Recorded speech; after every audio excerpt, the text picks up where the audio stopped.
నమస్తే అండి సెంగళూరు గారు. నమస్తే బ్రహ్మనాయుడు గారు. ఏం సార్ అడ్వకేట్లు 15 లక్షలు గంటకు ఛార్జ్ చేసే అడ్వకేట్లతోటి వైసీపీ నాయకులు మరి వారి కేసులు వాదించుకున్నారని ఇప్పుడు ఎస్పీ సాహెబ్ గారు చెప్తున్నారు. ఇప్పుడు మీరు కూడా అడ్వకేటే కదా, మీది కూడా ఈ స్థాయి ప్రైజ్ ఉంటుందా? మీకు కూడా రెమ్యునరేషన్ 1 అవర్కి? ముందుగా ప్యానెల్లో ఉన్న సోదరులకి 99 వీక్షకులకి మీకు కూడా వెరీ గుడ్ ఈవినింగ్ సార్. ఇప్పుడు ఊరు మంగళం మీద పడినట్టు మా మీద పడతారు ఎందుకు సార్? ఇప్పుడు జగన్మోహన్ రెడ్డి గారు గంటకు 15 లక్షలు పెట్టి తీసుకున్నాడా లేకపోతే రోజుకి ₹1 కోటి పెట్టి తీసుకున్నాడా అనేది కాసేపు పక్కన పెడితే అడ్వకేట్ గారి సేవలు ఓటుకున్నట్టు కేసులో ₹100 ఛార్జ్ చేసే అడ్వకేట్ ని పట్టుకొచ్చారా ఢిల్లీ నుంచి చంద్రబాబు నాయుడు గారు, లేకపోతే ఆయనే మీకు ఎదురించి మరీ వచ్చి వాదించాడా? ఎదురెవరెవరుగా సార్? మీరు మీ ఖర్చు కొన్ని వ్యవహారాల్లో సున్నితమైన అంశాలు మాట్లాడేటప్పుడు కాస్త రాజకీయ నాయకులు వాళ్ళ పరిధి దాటకుండా, అలాగే విశ్లేషకులుగా మేము కూడా మా పరిధి దాటకుండా ఉంటే మంచిది.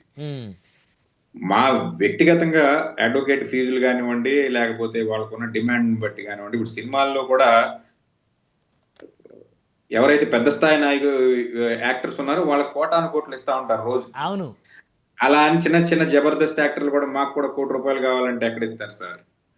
సో వాళ్ళ యొక్క విజ్ఞతని బట్టి, వాళ్ళకున్న సబ్జెక్ట్ ని బట్టి, వాళ్ళకున్న స్టేచర్ ని బట్టి ఆ ఫీజులు అనేవి ఇవ్వడం జరుగుతుంది.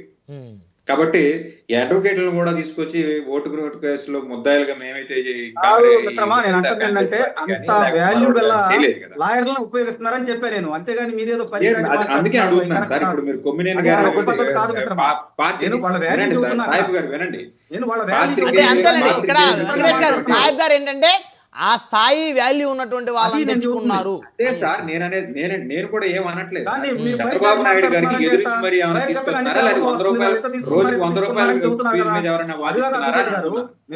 చంద్రబాబు నాయుడు గారు కూడా నీవు నేర్పిన విద్య నేరజాక్ష అని చెప్పేసి ఆయన కూడా కోటాను ఈ రోజు ప్రజాధనం వెచ్చించే కదా సుప్రీం కోర్టులో లాయర్లు పెట్టేది.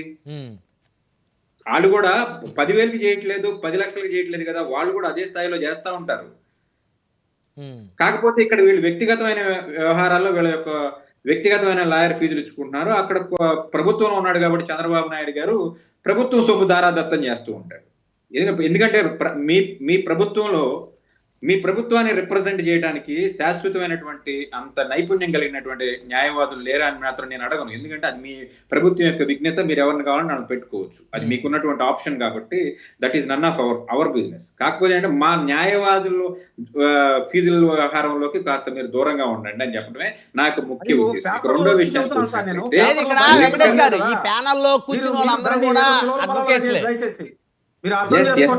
అంటే పార్టీ ప్రతినిధులుగా ఉన్నారు కాబట్టి నరేంద్ర గారు కానివ్వండి, సాహిబ్ గారిని కానివ్వండి, మేము అడ్వకేట్ మిత్రులుగా భావించట్లేదు, అంతకుమించి వేరేదేం లేదు. ఇప్పుడు ఈ లిక్కర్ కేసు ఏదైతే ఉందో ప్రస్తుతం, ఇది నాకు తెలిసినంత వరకు ప్రభుత్వం వచ్చిన తర్వాత ఫస్ట్ టైము ఈ 100 కోట్లలో డబ్బులు సీజ్ చేశాము, లేదా 100 కోట్ల లోపు డబ్బులు సీజ్ చేశాము అని చెప్పేసి అంటున్నాం. కానీ నాకైతే 1,00,000 కోట్ల నుంచి తెలిసి ఈ యొక్క మద్యం యొక్క అమ్మకాలు ఈ నగదు ట్రాన్సాక్షన్ 1,00,000 కోట్ల వరకు జరిగింది అనేది తెలుసా? 1,00,000 కోట్ల వరకు జరిగింది. దీనిలో వేల కోట్ల రూపాయలు దీనిలో అక్రమంగా తరలి వెళ్ళిపోయినాయి. అవి ఏ రకంగా వెళ్ళినాయి అంటే, పొలాలు కొన్నారు, స్థలాలు కొన్నారు, కంటైనర్ ప్రాపర్టీలు కొన్నారు, కంటైనర్ లారీలతో జగన్మోహన్ రెడ్డి గారి ఇంట్లోకి వెళ్ళి నేల మాళిగల్లో దాచిపెట్టారు.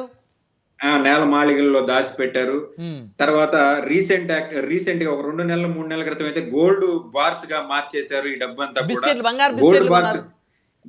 గోల్డ్ బార్స్ కూడా జగన్మోహన్ రెడ్డి గారి ఇంటికి తరలించడం జరిగింది అని చెప్పేసి చాలా మీడియా